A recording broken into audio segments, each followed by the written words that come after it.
আজকে একটা বক্তব্যে হারুন সাহেবকে বলতে শুনলাম। তিনি বলছিলেন যে রাজাকারদের বিচার নাকি কন্টিনিউ করবেন, করেন, তাতে কোনো সমস্যা নাই। কিন্তু একটা জিনিস মনে রাখবেন যে রাজাকারদের যে তালিকা, সে তালিকায় জামাত ইসলামের থেকে বিএনপির নেতাকর্মীদের তালিকা অনেক দীর্ঘ।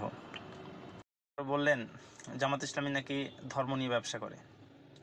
আমি বলতে চাই জামাত ইসলামী ধর্ম নিয়ে ব্যবসা করে না।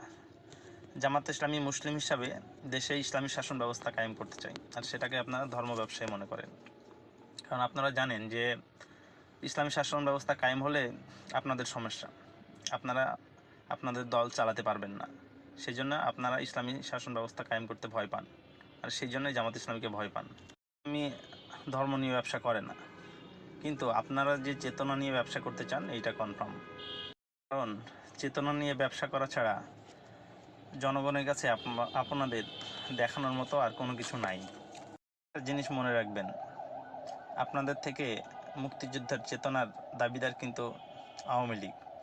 কারণ আপনার কথা অনুযায়ী একমাত্র আওয়ামী লীগই মুক্তিযুদ্ধের পক্ষের দল হিসাবে সরাসরি মুক্তিযুদ্ধে অংশগ্রহণ করেছে, বিএনপি করেনি। জিয়াউর রহমান সাহেব বঙ্গবন্ধু শেখ মুজিবুরের ডাকে যুদ্ধে এসেছিল।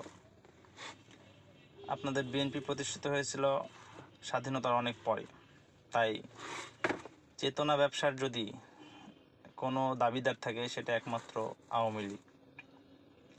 আপনাদের বিএনপিতে যেমন অনেক মুক্তিযোদ্ধা রয়েছে, জামাত ইসলামে অনেক মুক্তিযোদ্ধা রয়েছে, কিন্তু জামাত ইসলামের থেকে আপনাদের বিএনপিতে রাজাকারের সংখ্যা অনেক বেশি রয়েছে। সে যেহেতু আওয়ামী লীগের সব থেকে বেশি চেতনা নিয়ে ব্যবসা করার অধিকার ছিল, সেই চেতনার ব্যবসার জনগণ বিরক্ত হয়ে 2024-এ সেই চেতনার ব্যবসার থেকে মুক্তির জন্যই একমাত্র দ্বিতীয়বার মুক্তিযুদ্ধ হয়েছে, এবং এই চেতনার ব্যবসা থেকে আমরা মুক্তি পেয়েছি।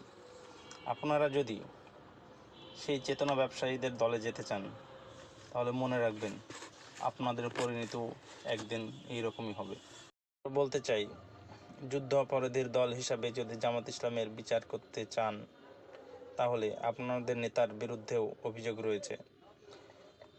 বঙ্গবন্ধু হত্যায় জিয়াউর রহমান জড়িত ছিল, তা দল হিসাবে বিএনপিরও বিচার হওয়া জরুরি। কারণ চেতনার সব থেকে দাবিদার বঙ্গবন্ধু হত্যায় আপনাদের নেতা জিয়াউর রহমান অংশগ্রহণ করেছিল, এমনটি অভিযোগ রয়েছে। এবং তিনি সরাসরি জড়িত না থাকলেও তাদের সকলের মতামতের ভিত্তিতেই এরকম একটা সিদ্ধান্ত হয়েছিল, যেটা বঙ্গবন্ধু হত্যার যে মাস্টারমাইন্ড মেজর ডালিম নিজেই বলে গিয়েছেন। তাহলে সেটারও বিচার চালু রাখুন। তিনি আরও বলেছেন, 72-এর সংবিধান যারা ফেলে দিতে চায় তারা বেজন্মা, কারণ তারা নাকি সৃষ্টিকে অস্বীকার করে। আমি বলতে চাই, আমরা মুসলিম হিসাবে আমি আরও বলতে চাই, 72-এর পরে আমাদের 2024-এ নতুন করে জন্ম হয়েছে, আর আপনারা এই 2024-এর নতুন জন্ম যদি না মানতে চান তাহলে আমরা বলতে চাই, আমাদের 610 খ্রিস্টাব্দে হজরত মোহাম্মদ সাল্লাল্লাহু আলাইহি সাল্লামের সময় যখন কোরআন মাজিদ নাজিল হয়েছিল, আমরা সেই সময়ের সৃষ্টিতে বিশ্বাসী, আর আমরা সেই সংবিধানই চালু করতে চাই। যে কোনো দেশের জনগণ যখন কোনো সংবিধানের বিরুদ্ধে গিয়ে জীবন দিয়ে মুক্তি লাভ করে, তখন আমি মনে করি না সেই সংবিধানের আর কোনো গ্রহণযোগ্যতা থাকে। 2024-এর মুক্তিযুদ্ধে বিএনপির তেমন বড় কোনো অংশগ্রহণ নেই এবং তাদের কোনো শহীদ নাই। জনগণকে চেতনার ব্যবসা করবে এরকম দেখানোর মতো কোনো কিছু নাই। সেই জন্যই তারা 2024-এর যে নতুন সংবিধান গঠিত হোক সেটা তারা চায় না, কারণ তাহলে তাদের চেতনা ব্যবসায় ভাটা পড়বে। জামাত ইসলামী ছাত্র শিবির 2024-এর মুক্তিযুদ্ধে সবথেকে বড় নায়ক। যেহেতু জামাত ইসলামী 2024-এর গণ অভ্যুত্থান এবং মুক্তিযুদ্ধ সফলের নায়ক, বিএনপি যেহেতু এখানে তেমন কোনো বড় ধরনের অংশগ্রহণ নাই, তাদের চেতনা ব্যবসা তেমন কোনো জায়গা নেই, সেই জন্যই তারা 1971 সালের সেই চেতনার ব্যবসা থেকেই তারা জনগণের কাছে গ্রহণযোগ্যতা পাওয়ার চেষ্টা করছে।